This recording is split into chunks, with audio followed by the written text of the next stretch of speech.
నివసించు నా దైవమా ఊహించలేని ఆ మహిమలో వసించు అమరుడవే వేలాది. ఏమిటి మనం రెండు చేతులు పైకెత్తాలి వేలాదన్నప్పుడు ఆటోమేటిక్గా వచ్చేసేయాల.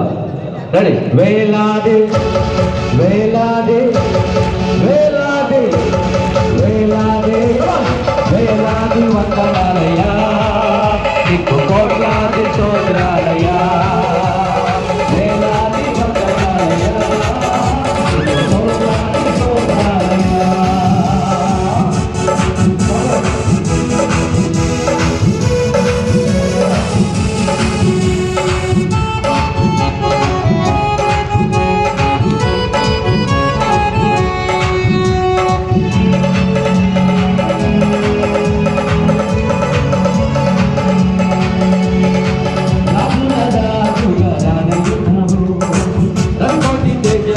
వందనాలయ్యా రాజుల రాజుగా రాజయున్నాడు కోటి తేజానికి వందనాలయ్యా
కోట్లాది స్తోత్రాలు